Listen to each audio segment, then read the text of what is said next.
Well, all right, you guys. Good morning. It is Wednesday, I didn't look it up, the 11th, I think, of October. I'm working lucky, and we're having a good, beautiful morning this morning. I'm putting this up right now. I think I will. I don't have my thing, so this is with my hands. To tell you that I'm not going to go live right away because I've got to do a couple of errands, and I have one appointment this morning. I am going to be in New York City, where the girls are pretty, tomorrow.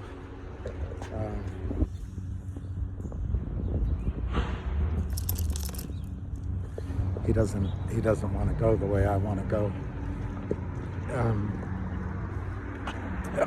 All right, let me focus on getting him across the street. But I will come on. I'm going to be in New York trying to do a video tomorrow, and I just got to get ready for that. Plus, like I say, I got one appointment. Anyway, on GTII, Dr. Aziz put up on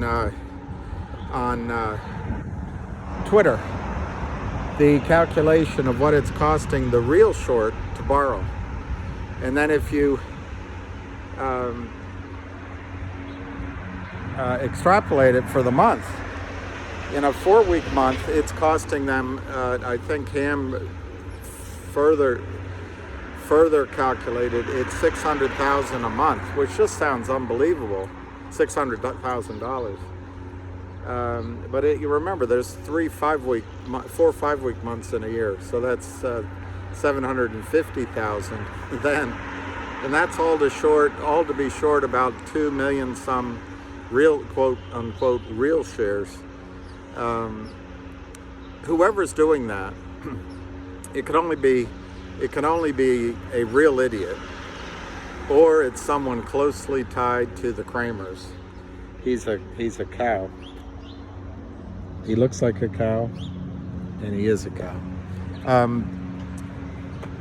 Someone tied to the Kramers, and being guaranteed by the Kramers. Well, when do people start disbelieving the ability of the Kramers to honor their commitments?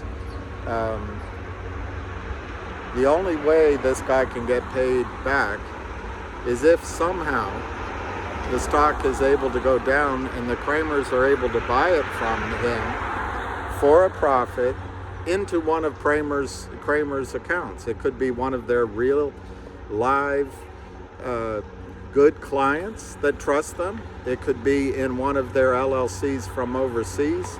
It could be one of their LLCs here spread around the United States. Ultimately, when the Kramers run out of money, which I think is a matter of time, just a matter of time. I mean, they may already have. The prime broker is going to be left with it. And when the prime broker,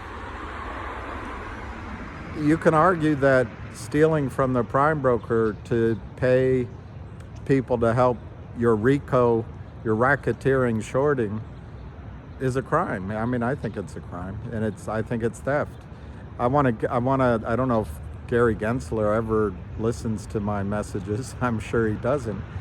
But what a wonderful job he did catching out Kim Kardashian. Well, Kim Kardashian never stole, and I'm not a big fan of hers. I don't know her. Don't have any reason to dislike her or like her. But Kim Kardashian never sold billions and billions and billions of shares that don't exist, Gary Gensler. That's what you're allowing to happen with the Kramer twins. They are a crime duo that is stealing money from blue-collar, middle-class, and upper-middle-class investors. They're stealing from people that believe in the American dream. and they're destroying the integrity of the United States stock markets, which used to be the best capital formation. It used to be the best capital formation markets in the world. And you've, under your watch, as you take your payoffs from Goldman Sachs and the Democratic Party, and you hope to do better in your next. The only word I can think of is sinecure, but going into a directorship somewhere. Why don't you try to focus on doing your job, Gary Gensler? You would be a hero. No one remembers all of the FBI agents that went along with the drug runners and the tax cheats and the mobsters. They do remember Elliot Ness. So if you want to be remembered, you obviously want to be in the press. Why would you bring up Kim Kardashian other than to get your picture, your mug on the face of the newspapers? Stand up. Do something honest. You're smart enough. You would go down in history. Your name, Gary Gensler, would be right up there with Elliot Ness. Anyway, that's a digression. So on GTII, the cost to carry for the real short is massive, and that real short could set off a tidal wave. He does not have staying power, that real short. He does not have staying power. Unless it is the Kramers using some of the money from one of their real clients, I suppose.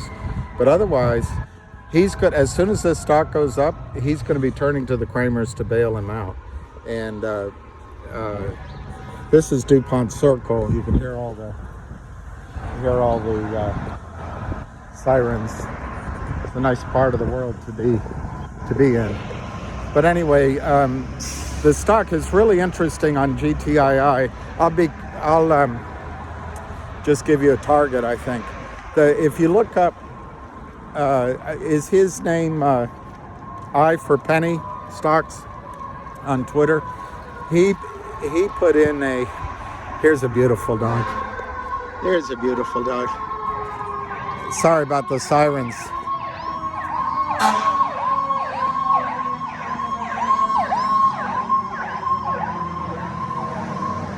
He's friendly. Hi. Hi. Hi.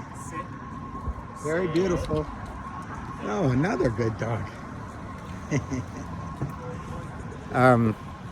Anyway, this is getting longer than I want it to be, but I want to quickly say that if you look at I4 penny stocks on the Twitter feed, he's got a chart there, and what the chart action in GTII is absolutely brilliant. It's absolutely brilliant, and it's what you want. If the stock had run from I don't have the chart in front of me, from 153 and gone parabolic, you would have had a much shorter duration and lower price target than running from 5.